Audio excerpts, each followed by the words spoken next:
A reconciliação de uma nação é sempre um processo lento. Depois de quase meio século sob o regime do apartheid, a África do Sul precisou reaprender a viver sem criminalizar a cor da pele de seus cidadãos.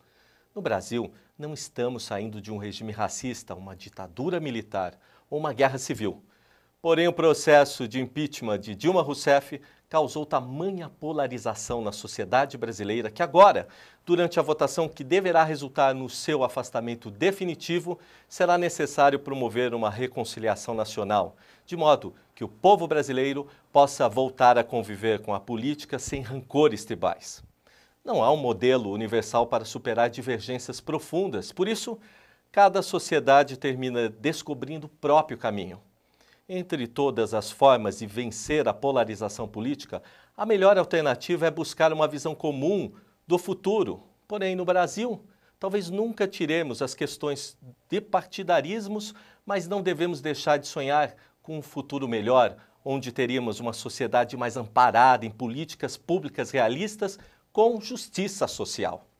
O caminho é somarmos força em torno de questões consensuais, como é o exemplo do combate à corrupção deflagrada pela Operação Lava Jato. Esclarecimentos legalistas e informação são itens fundamentais na luta contra a desigualdade social, que no Brasil ainda é o principal obstáculo para a construção de uma sociedade.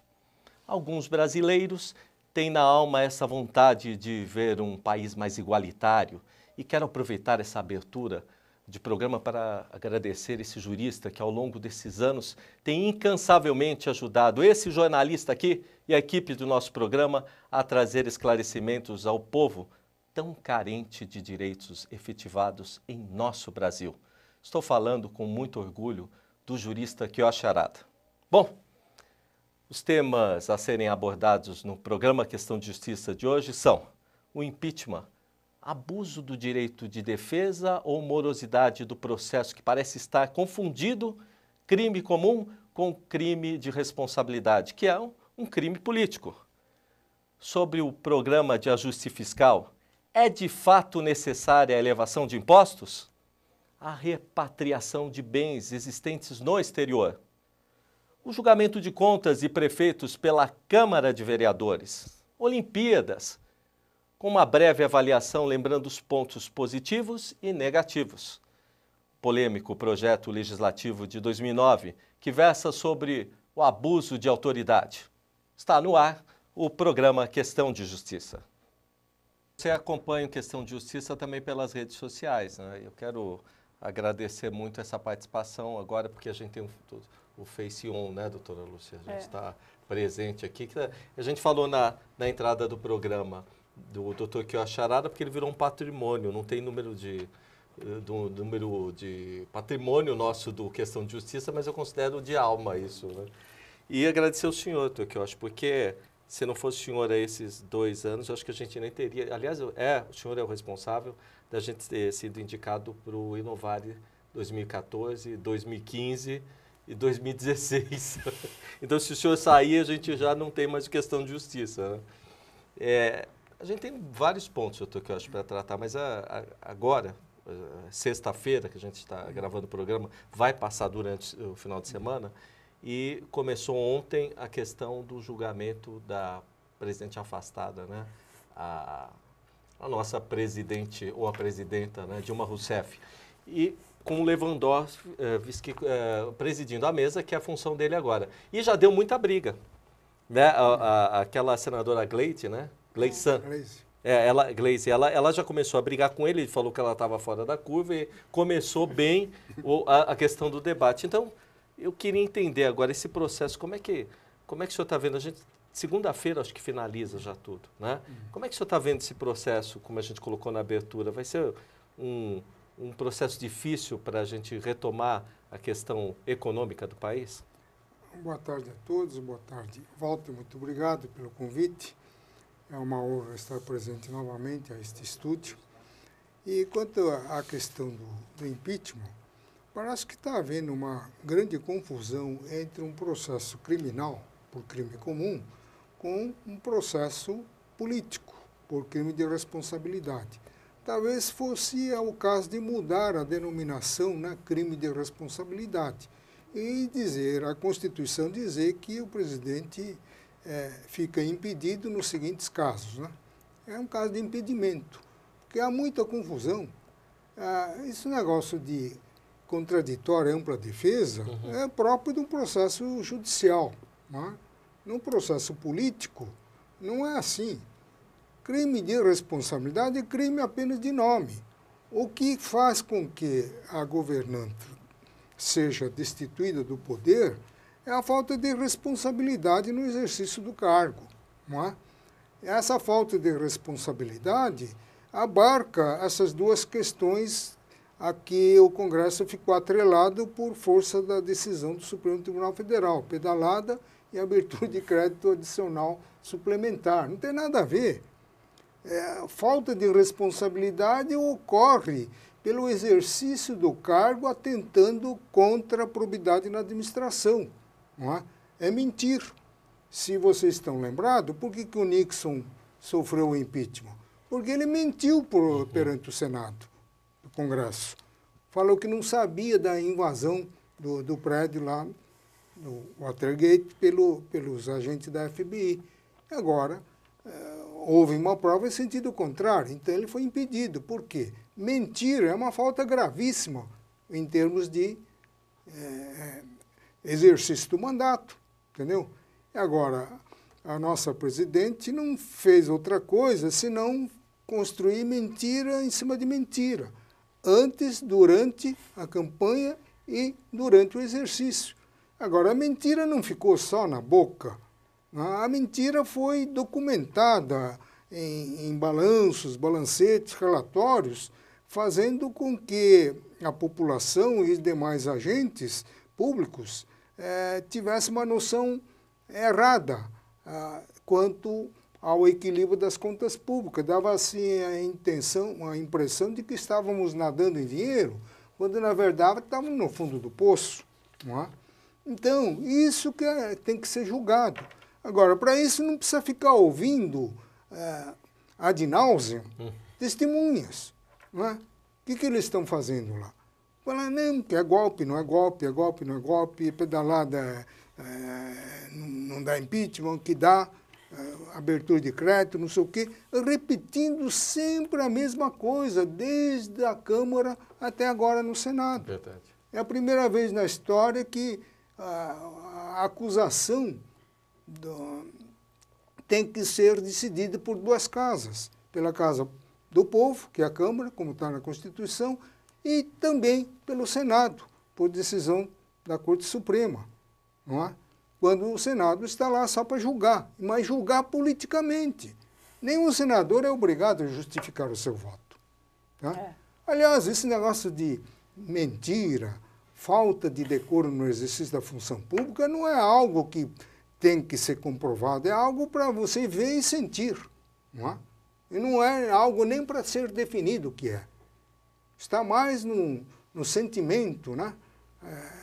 Digamos até intuição, né? Do que ficar aí procurando provas e mais provas, né?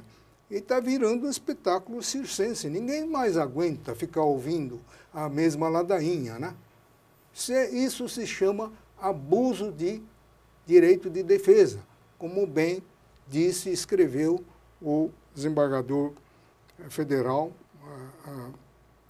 que até há 2 anos era o presidente da corte aqui da Terceira Região, Newton de Luca. Newton de Luca, Eu estava, sabe, doutor, essa semana morreu não vou dizer que era um amigo muito próximo, mas um grande nome do jornalismo, que é o Geniton de Moraes, né? Eu tive contato com ele e tudo, né? E está passando em outra emissora, eu posso falar, não tem problema nenhum, a Globo News, algumas reportagens, que eu acho, uma dentre elas é a do Fernando Henrique Cardoso, ele fez em 2004, do Fernando Collor de Mello, em 2004 que ele fez. E aí o Collor falava o seguinte, que no dia que ele foi ser julgado, ele pediu o afastamento do cargo, né? E aí foi negado a ele. E ele dizia que ele não queria falar nada, porque ele já não tinha mais o que falar. Ele só tentou aquela defesa, ele teve um almoço no dia seguinte, né? Tentou a renúncia nesse dia e foi negada a renúncia para ele, e por conta do povo já ter tirado por via da Câmara dos Deputados, do Senado, ter tirado ele não queria falar mais nada. E ele não iria fazer a defesa dele. E o que acontece com ela é estranho, porque ela força a defesa, né? E ele fala que isso termina prejudicando muito mais o processo dele. Então eu não consigo entender como ele teve toda aquela noção, sozinho que ficou, e ficou sozinho, não estou fazendo defesa dele nenhuma, mas ele conta até que ele ficou no dia sentado sozinho no gabinete dele, e ela força e gasta o dinheiro público nosso lá e gasta muito e muito, né? E a gente vê aquela questão do, por exemplo, o Malta, ele tira sarro o tempo inteiro do processo, né? É até engraçado ver isso, e virou quase uma palhaçada tudo isso, né? Então, eu não sei qual é o efeito que se vai dar. De repente, eu não sei, hoje o presidente falou que ele já tem os votos, era 61 votos. São 61. Né? Estava com 548, estava com alguma coisa assim, 61. Mas eu vou fazer uma pergunta estranha para o senhor, né? E se esse negócio reverte? Eu acho que é irreversível, né? Eu vou deixar a maior parte dos esclarecimentos para a doutora Lúcia, mas o que eu quero dizer é que há uma diferença muito grande entre a época do Collor e agora. Naquela época, a coisa foi mais simples. Deu-se um tratamento político como deveria ser dar no julgamento atual. É porque as instituições estavam todas funcionando na sua normalidade, não é? O presidente da Câmara que deu o ensejo, dar o pontapé inicial no processo, ele não estava metido até o pescoço, não estava em situação pior do que o acusado, nem o presidente do Senado, não é? Sem contar para a figura mais do que ilustre do ministro Sidney Sanches, né? Que para mim é o ministro modelo de todos os demais ministros, né? Eu não estou querendo desvalorizar o ministro Lewandowski, mas a grande verdade é que as instituições eram outras, né? Agora, a doutora Lúcia pode completar. Doutora Lúcia, eu quero escutar fazer só uma correção. Não, do senador, o Malta, ele é ótimo, não estou falando dos outros, que parece que é uma questão que a gente não vive no Brasil, né? Contando a mesma história. Eu queria escutar isso, porque o Brasil todo vai parar o final de semana. Ficou 2 anos parado quase, o governo não anda. Eu acho que, pelo que a gente vem estudando, o Brasil enfrenta um colapso político, né? Paralelo à crise financeira, à crise econômica, o colapso político. A Lava Jato, ela foi o iceberg, tá, de estourar a corrupção, o processo de corrupção que existe dentro de todo o nosso sistema político, né? Então, você vê, esse processo de impeachment agora não anda como um processo de impeachment.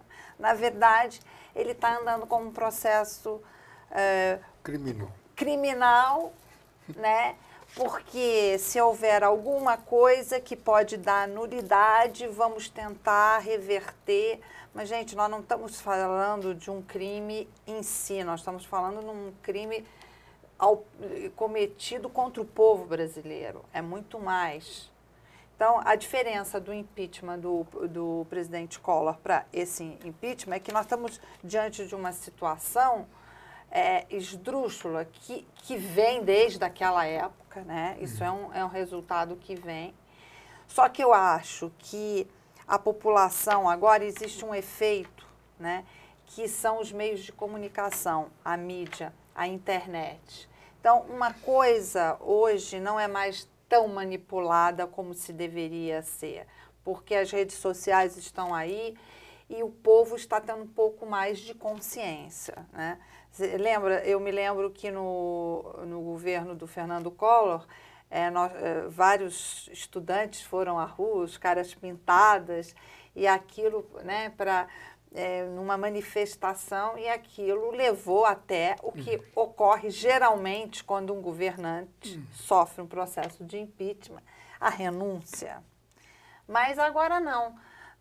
O que nós estamos vendo é um processo, como disse o professor Arada, criminal, mas assim, você vê, uma senadora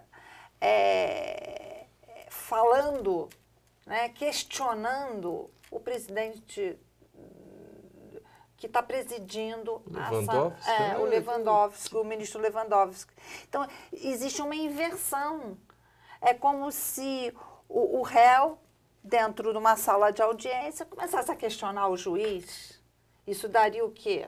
É verdade. Entendeu? Então, parece que o Brasil, nesses 10, 14 anos, né, agora indo já para 14, né, ele eliminou todos os direitos e garantias. Ou seja, vamos fazer um processo em que, através dos mecanismos jurídicos, você tem sempre o contraditório e a ampla defesa, que você tem argumentação para os dois lados.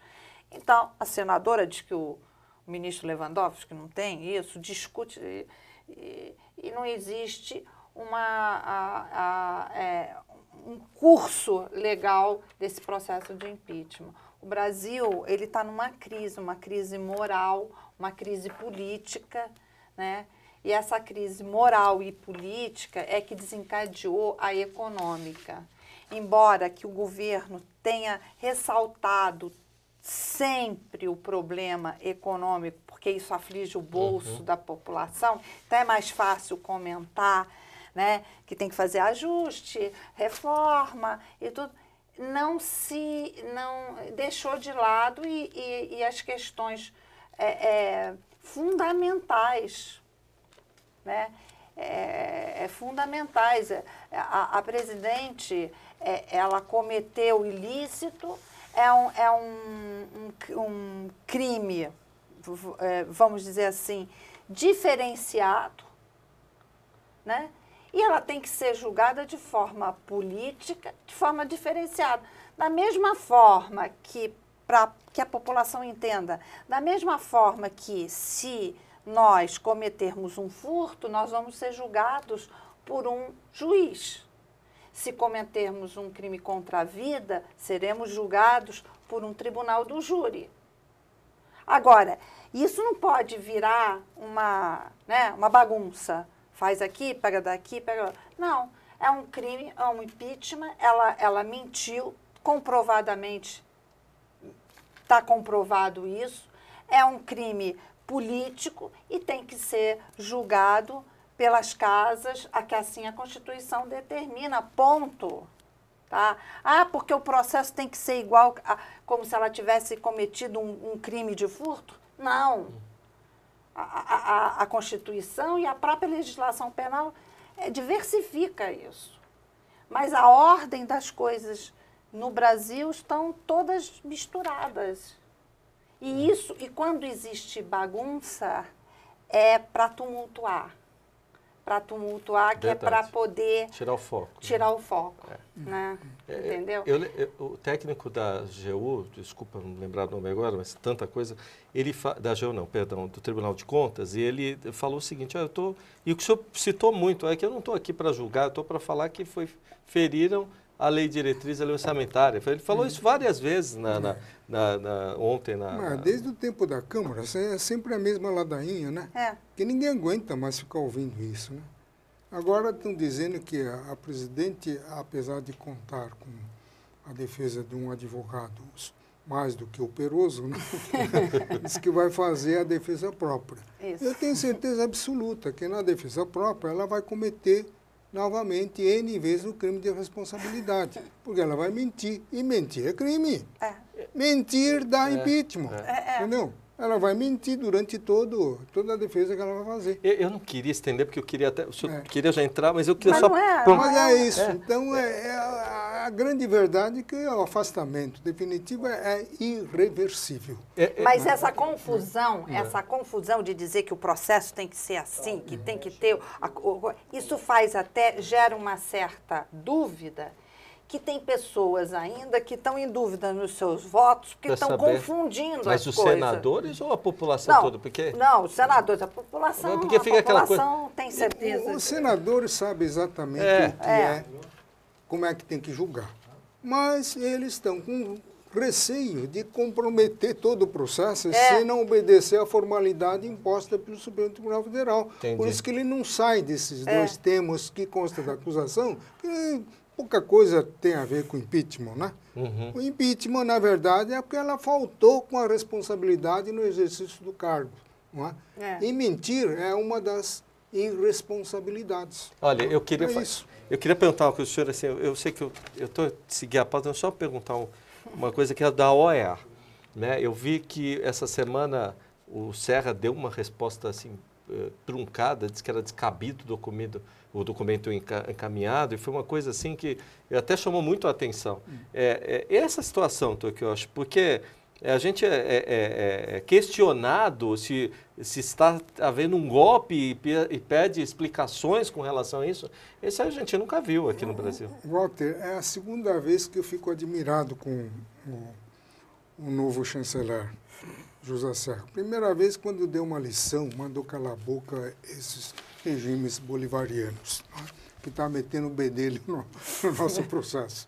E essa vez agora quando deu uma resposta à altura, a OEA, que não existe para meter o bedelho na soberania de outro país. Não é? A finalidade da OEA é outra coisa, uma aliança no campo político, militar, etc. Não é? Então, não tem sentido, mesmo porque dias atrás, o mesmo órgão, né, havia repelido, assim, literalmente, uma representação do Lula, dizendo que o Tribunal Corte Interamericana tem que intervir porque ele está sendo indiciado indevidamente. Né? Nossa, mãe. E com todo respeito, que eu achei, ele ainda vai na segunda-feira acompanhar a presidente, né, para fazer a propagação da resposta dela. Olha, eu teria...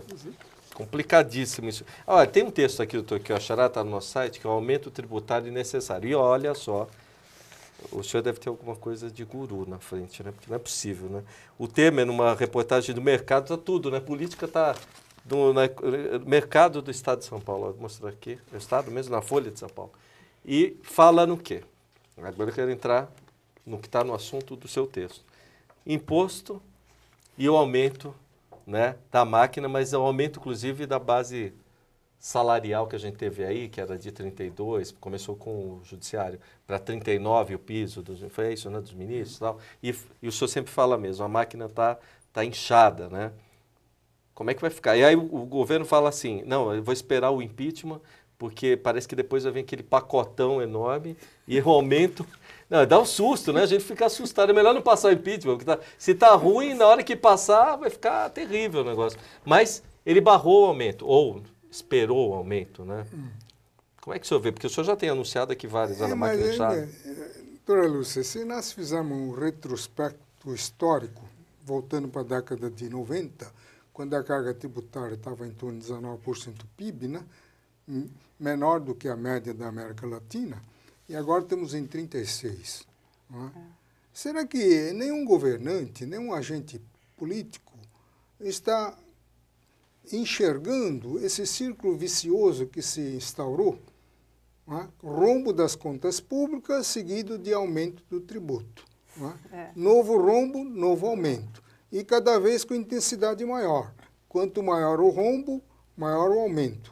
Às vezes o aumento vem em proporção maior do que o rombo. Vem com plus, né, para deixar uma reserva para o próximo rombo.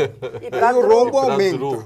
Se não aparecer ninguém com uma inteligência, né, e temos lá pelo menos uma inteligência brilhante lá no Ministério da Fazenda, né, para interromper esse fluxo, um dia esse país vai acabar.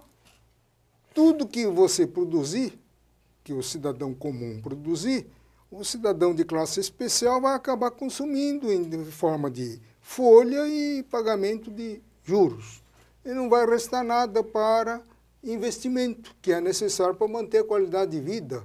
Eu não digo nem qualidade de vida da futura geração, para assegurar a vida. A vida, a sobrevivência. Dos que estão para nascer. Entendeu? Porque a estatística está comprovando, a população brasileira está crescendo aos olhos vistos. Quanto nós temos hoje?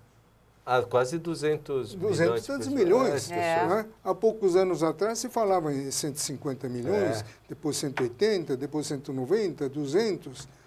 Então está crescendo. Mais boca para alimentar. Mais gente para demandar serviços essenciais. Não é? Os pilares da democracia quais são? Saúde, transporte, segurança, não é? E educação. Previdência também. E onde é que nós vamos achar esse dinheiro? E quem está dando calote em alguém pela proporção? Então, alguém precisa dar um basta. Vamos parar com esse negócio, vamos interromper o ciclo vicioso.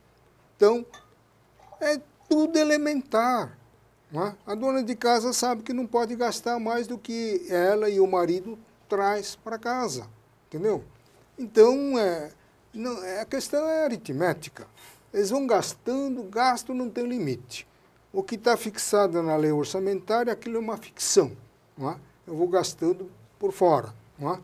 E quando se faz uma auditoria, se descobre que não é aquilo que está no balanço, é muito mais. O rombo é muito mais. Aí vem o que aumento de tributo. Mas não é por aí. Tem que enxugar a máquina. Tem que cortar o quadro de servidores comissionados que, se não estão fazendo nada, é um mal menor. O problema é que eles causam estragos. Não é? Primeiro, desincentiva o concursado, que fica lá com cargo de 6º, 7º escalão. Então, ele não tem motivação para ficar frequentando os cursos das diversas instituições, como a AGU, como as procuradorias, como a magistratura, etc. Porque eles ficam desanimados. Não é? Porque eles estudaram, passaram no concurso para exercer, entrar numa carreira que tem vários degraus. Mas não, são preenchidos, os últimos degraus são preenchidos por pessoas que saem do bolso do colete, de um deputado, de um senador. Não é? Isso está errado. Se você não consertar isso daí, nós vamos continuar com as finanças públicas desequilibradas. E aí eles ficam inventando projetos legislativos. Aqui no Brasil tem esse mal, que eu falei isso lá no Conjur, na repatriação. Tudo de mal existe, ninguém quer remover esse mal arregaçando as mangas. Eles fazem um projeto legislativo, entendeu? Acham que resolve tudo. Não, a justiça está parada, vamos fazer um código para agilizar. Ah, mas não agilizou, então vamos fazer um princípio constitucional. Razoável duração do processo. Pronto.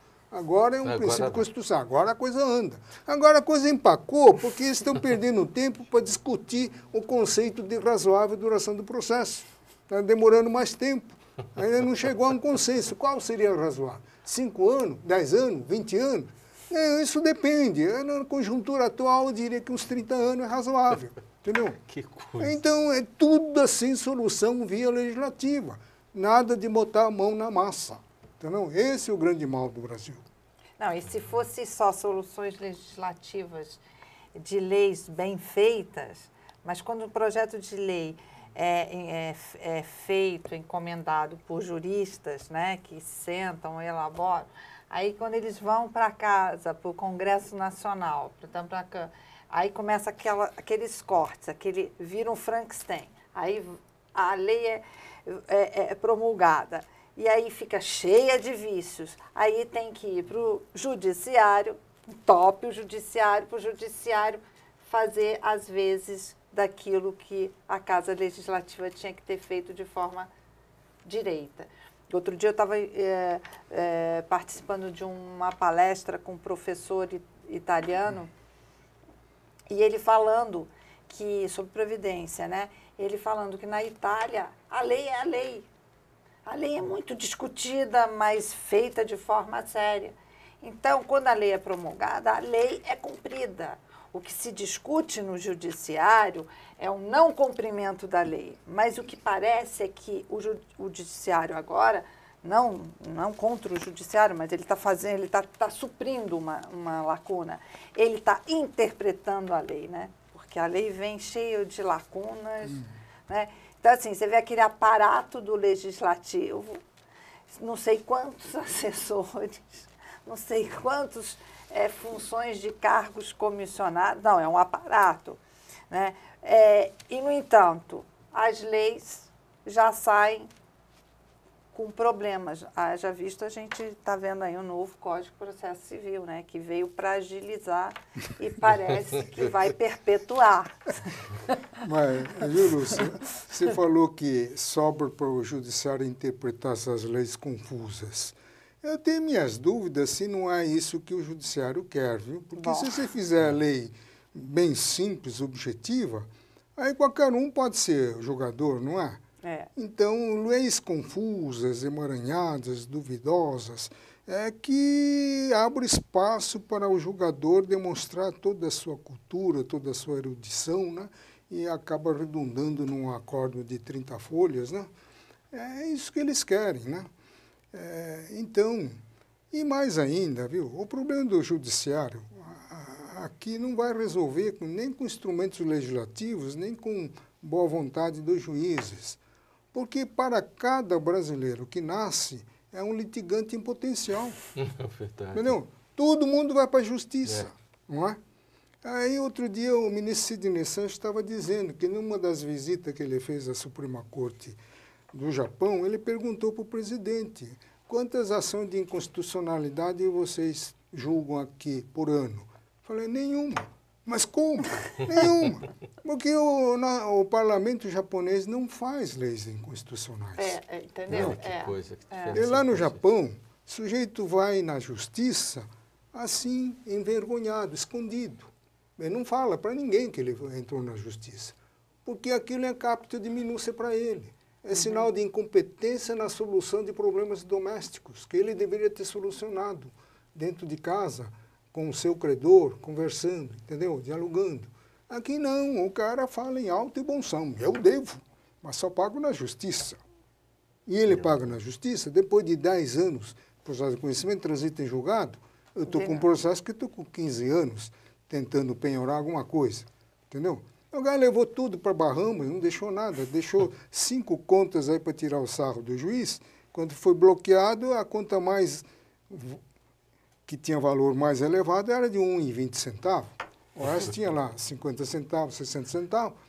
E meu cliente não tem recurso para pagar um advogado lá fora. Esse é um outro tema do... Então, essa é a cultura não digo de todos os brasileiros, mas da grande parte dos brasileiros. É por isso que a nossa justiça emperra. Como é que é possível? Então, os juízes, por sua vez, criaram aquela jurisprudência defensiva. Sai pela tangente, depois de 20 anos, você não sabe se você tinha ou não tinha o direito material invocado na inicial, porque seu processo foi extinto, sem exame do mérito. Não? Verdade. Olha que coisa. E aí o senhor tocou num outro um fator aí desse mesmo sujeito que deixou 1,50 na conta, ou 1,25, da repatriação do dinheiro. Que é uma alternativa aqui que tem colocado aí. E deve ter muita coisa fora, porque o brasileiro tem essa cultura, né? Eu não vou declarar... Então, porque, a própria lei, a Lei 13.254, já vem cheia de lacunas, eu até tive estudando. E confusões, né? E confusões. Bom, para começar, por exemplo, para começar, o Ministério Público Federal foi contra a aprovação da própria lei. Tá? Simples assim. Para começar. Né? Então, assim, ela libera o contribuinte de responder alguns crimes, mas ela deixa brechas. Né? Seria a sonegação fiscal, a evasão de divisas, a manutenção de depósitos lá fora, a lavagem de dinheiro, mas contra a falsidade ideológica e o uso de documento para esses fins, a lei não é clara se ele fizer a declaração, vai ser anistiado com... É uma anistia? Na verdade é assim, ele declara, ele paga uma multa de 15%, ele paga 15% de IR, pelo que ele trouxer, repatriar, mais 15% da multa. 30% do dinheiro que ele trouxer. Só que, assim, em contrapartida, ele vai ser anistiado dos crimes. Só que há várias brechas mal explicadas na lei que podem dar, vamos dizer assim, origem à instauração, continuidade de processos criminais. E daí, com isso, muitos não vão repatriar. O governo está esperando com isso. Até eu anotei várias coisas aqui, que seria demorado... Alguns bilhões. 21 bilhões trazer com isso. Só que a lei foi feita a toque de caixa, ela tem algumas, assim, impropriedades, por exemplo, o artigo 12, no inciso 1º, diz que a declaração de regularização não pode ser, por qualquer modo, utilizada como único indício, tá? Ou elemento para efeitos de expediente investigatório ou procedimento criminal. Então, ela diz, como único indício. Único indício. O que é único indício? É aquilo que você declarou, né? Aquilo que se declarou. Mas, assim, então, com base no que se declarou, pode haver uma instauração de processo criminal? E se o Ministério Público tiver isso como base, não usar esse como indício, mas seguir. Então, a lei não é clara no sentido de dar uma anistia sem deixar lacunas, o que está fazendo com que vários advogados criminalistas aconselhem muitos clientes a não repatriar. Entendeu? Então, esses 21 bilhões, vamos ver se eles virão, né? É uma oportunidade, né? Agora, ainda bem que a lei ressalvou, né, que isso não pode ser aplicado aos deputados, senadores, nem cargos de administrador públicos, nem parentes, cônjuges, parentes consanguíneos, até o 2º grau, né? Ou até mesmo filhos adotivos, porque na lavagem de dinheiro se faz de tudo, né? Até se adota filho já de 40, 50 anos. A gente que estuda isso. Mas assim... Doutora, eu fui olhar lá no site, que depois de ler o artigo do Dr. Kiyoshi, eu vi que, por exemplo, para a questão da repatriação, depois eu até cito, tem mais de 50 perguntas que não foram respondidas. Né? Escuta, Walter, esse assunto, quando estava na medida provisória, foi amplamente discutido no Conselho Superior de Assuntos Jurídicos e Legislativos da Fiesp. Era uma lei enxuta, simples. Conseguiram complicar tudo. Então, a lei já é complicada por si só. Vem uma instrução normativa 1696, né?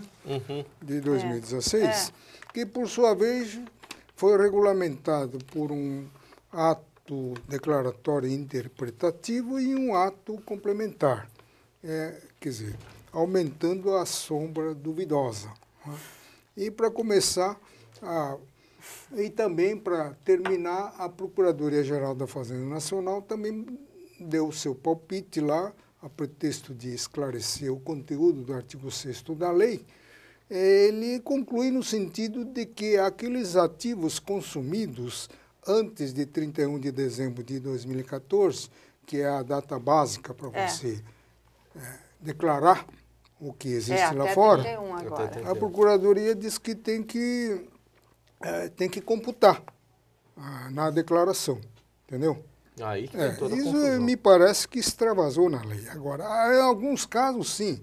Se você, no dia 30, você retirou tudo, ele não tinha bola de cristal para saber que viria a lei, mas, coincidentemente, ele retirou tudo, digamos assim. Então, não tem saldo no dia 31. Então, como é que ele vai regularizar? Não pode. Então, aí é o caso de você fazer uma retroação para verificar o valor consumido até aquela data e fazer a regularização, tudo bem.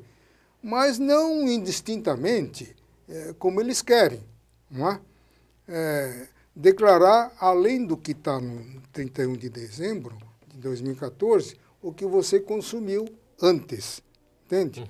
Agora, isso daí dependendo do banco, do país em que está situado o banco, tem país que manda segurar a documentação por 5 anos, outro 4 anos, outro 6 anos. No caso do Brasil, 5 anos. Então, 5 anos para trás, não a partir de dezembro de 2014, mas a partir da data que você pede, ou seja, 2016, 5 anos para trás, e o que consumiu antes, o banco não tem como informar. Como é que eu vou fazer uma declaração comprovada? Fica impossível. Então, tem esse empecilho, que é exatamente saber a base de cálculo, não é? Sobre o qual incide o imposto de renda de 15% e a multa de 100% sobre o valor do imposto. Não é? Esse é um outro problema. O Brasil, na contramão da conjuntura internacional, contrariando todas as diretrizes da OCDE, meteu aí o crime de lavagem de dinheiro como um dos crimes a serem anistiados.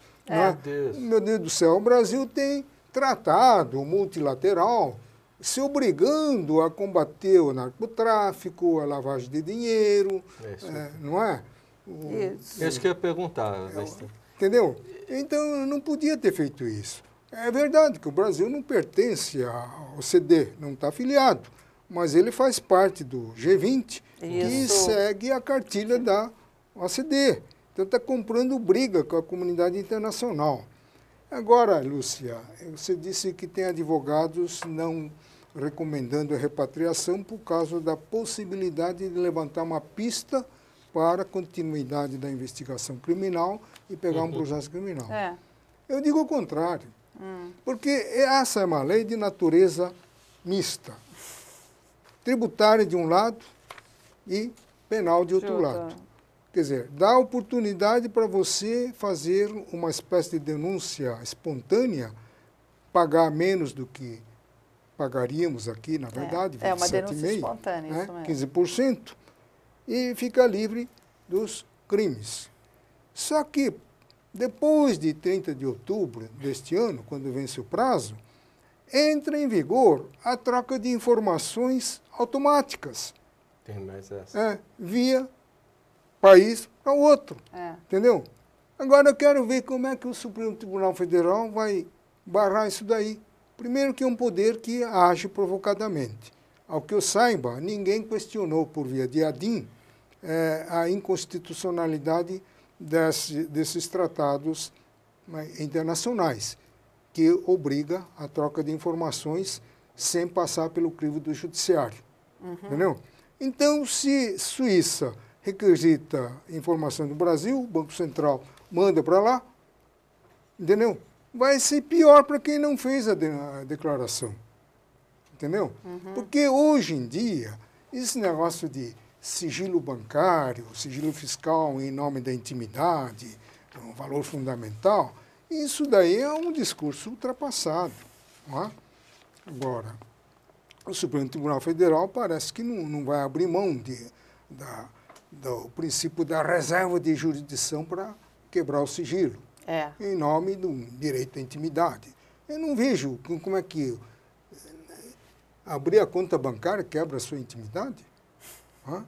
Só se o sujeito estiver mandando mensalmente a mesma quantia para uma determinada mulher, todo mês. Aí pode haver uma devassa da intimidade, coisa parecida, mas fora dessa hipótese casuística, nada leva a crer que está quebrando a intimidade do correntista, né? Isso é um negócio que nenhum país fora o Brasil aceita mais, não é? Outrora, a Suíça era um exemplo de um país que guardava o sigilo, né? Não é? E hoje em dia a Suíça é um dos primeiros países a abrir as portas das contas, né? Então... Por fim, vai atravancar mais do que... Não, vai criar um problema. Mais coisa para a justiça. A lei vai desonerar, né? Eu sei que eu falei que os advogados, na minha opinião, né? A lei vai desonerar, mas a troca de informações que começa em 2017, né? Que vai começar em seguida... Vai pegar de qualquer jeito. Você não declarou, é como se tivesse declarado, porque não há mais segredo. Há troca de informações recíprocas. não é? Não via existe... internet, quer dizer, qual em tempo real. OSD, Então, essa né? orientação Que dos colegas, que a Lúcia disse, é uma orientação da Tavênia furada, né? Sim, vai complicar a vida do cidadão. E agora, eu acho que o Banco Central e a Receita têm que sentar e ajustar os ponteiros. Agora, isso... Porque o Brasil agiu na contramão das normas internacionais, anistiando a lavagem de dinheiro. Algumas instituições aqui se recusam a cumprir a lei, não querem intermediar. Você sabe que a repatriação acima de $100 mil precisa de intervenção do banco, aqui do Brasil. E muitos não estão querendo fazer, com suspeita de que a lavagem de dinheiro está cobertando, está violando as normas, principalmente os bancos de origem europeu ou americano. É isso que eu ia perguntar, daria totalmente que estão presos às normas da OCDE. Não, e outra coisa, a lei, teoricamente, ela não é para quem... A lavagem de dinheiro, ela é muito ampla, né? Ela tanto pode ser a lavagem de dinheiro do sonegador, como do traficante, entendeu? Então, a coisa estendeu demais, né? Por isso que essa lei veio sem explicar, sem definir, né? É uma presunção de veracidade do declarante, né? Agora, a autoridade que achar que aquilo é mentira, que fica com o ônus da prova, né? Tanto é que, acho que o artigo 9º, né? Existem casos de inaceitação da adesão ao programa de regularização cambial e tributária. Aí fica sem efeito, né, a anistia e a cobrança, esse é o medo dos advogados, cobrança do tributo pela aplicação das normas em vigor, né, e o prosseguimento das investigações na área penal. Esse uma é o das medo. hipóteses é falsa declaração ou uso de documento falso. E a outra hipótese é não pagamento até 31 de outubro, né, do imposto e da multa.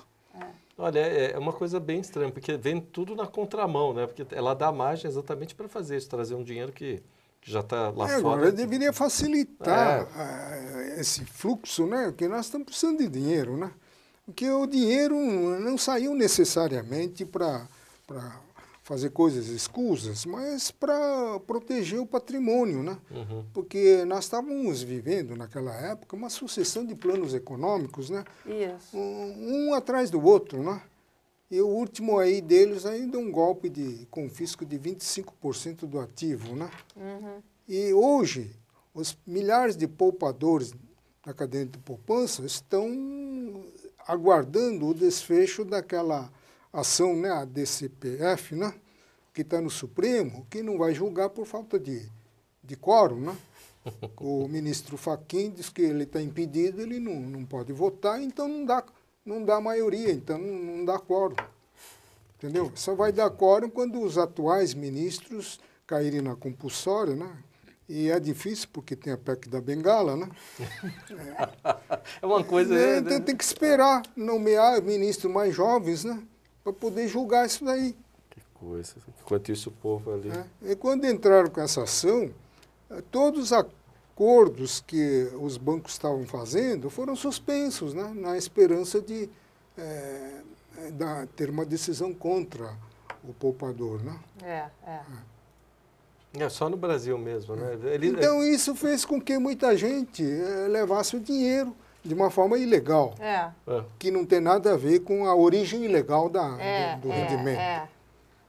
Agora, com a colocação da lavagem de dinheiro como anistia, inclusão, é que acho que a lei pegou, né, acho que, professor? Aí, eu lembro no tempo do debate lá na Fiesp, os criminalistas só vê o prisma do lado deles, né? E ficava lá batendo o pé, lá que tinha que botar esse negócio na anistia, né? E parece que houve um lobby lá e fizeram uma lei na contramão de normas internacionais que, no meu entender, está acima da legislação interna. É. Né? Aí aquela discussão toda assim. Agora, se bem que até alguns anos atrás, né, ainda a posição do Supremo que tratado tem o mesmo valor de uma lei ordinária comum, geral. Né? Então, para que se faz tratado se a norma, se podemos opor a norma interna? Tratado você faz exatamente porque o direito de um é diferente do direito do outro. Então, você faz um tratado para harmonizar. Agora, se for para opor o seu direito interno, então não precisa fazer tratado.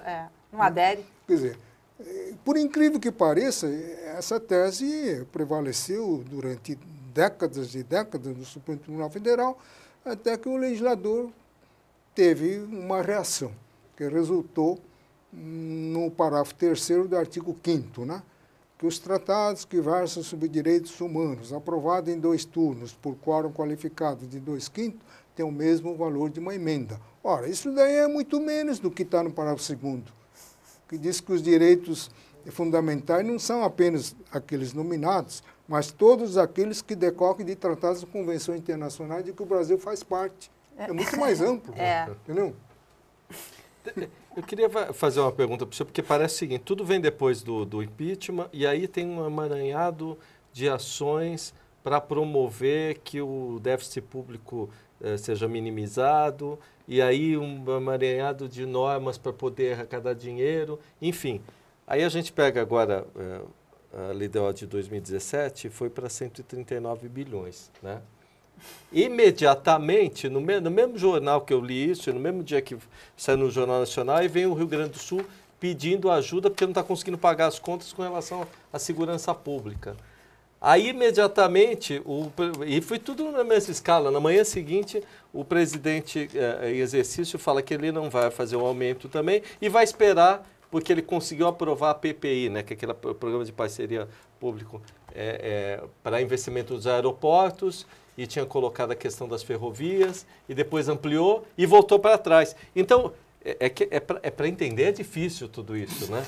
Mas como é que fica, doutor? Que eu acho que assim, bom, de terça-feira a gente espera que o Brasil tenha uma lei de diretrizes aprovada. Será que é assim? Não, aí vai aprovar o orçamento de 2017, não, mas já aprovou na terça, ele conseguiu alguma coisa. Mas vamos esperar o impeachment sair. Então você não sai do impasse, né? E vai aprovar ou não vai, e aí desde quando? E eu vou fazer uma pergunta para o senhor que todo mundo está esquecendo. E aquela coisa da dívida pública, né? Porque você tem toda essa máquina aí inchada. E como é que ficou a dívida pública do Brasil? Porque consome, acho que uns 30%, pagamento de dívida de Estado de União e dívida pública é quase 30% do valor, né, da propensa, né? Verba que a gente vai arrecadar. Será que a gente está caminhando para não ter previdência mais mesmo, que nem o senhor falou? Nós estamos fazendo o calote do bebezinho que está vindo aí? Antes de falar da previdência, a gente tem que falar também da saúde e da educação, né? Mas isso tem ainda? Não sei, porque eu já não sei quanto que era que a senhora falou que era educação de investimento? Não, os gastos com a saúde, eles colocam assim, as despesas da Secretaria do Tesouro Nacional diz que entre 2003 a 2015 é 6,25%. Nossa, muito céu. E a educação é 8,5% do crescimento, né? Por causa daquele negócio do teto, né? Que vai vigorar por 20 anos e o aumento dos gastos públicos tem que ser limitado pela inflação do ano anterior. Do ano anterior que o senhor falou. Mas a saúde e a educação, meu Deus do céu, o que estão inventando percentuais? Ele tem um percentual fixo na Constituição Federal. Que é de quanto? Não é? 19%? Nossa, mãe. E 25% dos estados e municípios. A gente deve ter saúde e educação então, de já monte. está vinculado, né? Não tem que ficar inventando outro percentual. Mas então... Mas, Lúcia, esse negócio de limitar as despesas à inflação do ano anterior não faz sentido, né? Isso não faz sentido. A despesa tem que ser compatível com a conjuntura do momento, né? Se precisar de gastar nas áreas essenciais e a verba orçamentária for insuficiente, ele tem que requerer autorização do Congresso para abertura de crédito adicional suplementar. O que não pode é arrebentar as contas públicas e endividar demais. Não é? Mas nas áreas essenciais, o que o Estado precisa fazer de mínimo, ele tem que fazer. Ou por via de aumento tributário, ou por via de emissão, ou por via de endividamento. Não é? Crédito público. Não é? Não tem nada a ver com inflação do ano. Porque aí você engessa o crescimento, né? Então, se a inflação for menor, a despesa tem que ser menor. E despesa menor tem que fechar as portas para o desenvolvimento do país no futuro. Doutor Quioche, aí ficaram 2 minutos, mas eu ia ainda falar, o senhor tem a questão das contas públicas que a Câmara Municipal teria que olhar, né, outra lei. Tem 2 minutos, mas aí eu vou pedir o seguinte, né? Essa é uma decisão histórica do Supremo Tribunal Federal que acerta, né, professor? Que acerta, que define, que esclarece, embora, né, tudo tem pessoas que dizem que não. Tem 2 minutos para fechar o programa. Eu queria que o senhor fechasse, porque agora ele vai passar sexta, vou ver um horário na sexta, sábado, domingo, aí a gente vai entrar na terça-feira, vamos ver se vai estar impeachmentado ou não vai estar. Mas, então... Fecha o programa o senhor dessa vez. Fala, professor. Está havendo muita revolta contra a decisão da Suprema Corte, que diz que conta do prefeito tem que ser julgada pela Câmara dos Vereadores e não pelos tribunais de conta. Né? É uma decisão mais do que correta, aplicou aquilo que está cristalinamente estabelecido no artigo 31 da Constituição Federal, combinado com o artigo 71, inciso 1 e 2, por sua vez, combinado com o artigo 75, que versa sobre a simetria, né, dos tribunais de conta do Estado e município com o TCU. Então, e depois da promulgação da lei de responsabilidade fiscal, esse debate devia ter acabado, porque está expresso lá no artigo 56, em consonância com o preceito constitucional, que pontos de chefe de poderes. O prefeito é chefe de poder, deve ser julgado, não é? Pela respectiva Casa Legislativa, mediante parecer prévio dos respectivos tribunais. Não é? Onde está a dúvida? E está bom ou não? Agora eu acho que até acabou. E é certo ou não, Toquio? O que vai gerar impunidade, desvio de recursos, não é definição do órgão que vai julgar, mas é exatamente a falta de controle e fiscalização da execução orçamentária, não é? Que é o papel do Tribunal de Contas enquanto órgão auxiliar e enquanto órgão autônomo para empreender a fiscalização no momento que o tribunal entender que é apropriado. Agora, e não ficar fazendo controle sempre a posteriori, depois de 10 anos, que o governante já até morreu de velho, vai julgar as contas dele. Você vê, no ano passado julgaram a conta do Fernando Collor, do Itamar, do Fernando Henrique, do Lula, assim, de uma só penada, e ainda por um órgão errado. Quem julgou foi a Câmara. A Constituição diz que não é a Câmara, é o Congresso Nacional. É a casa, né? É a casa.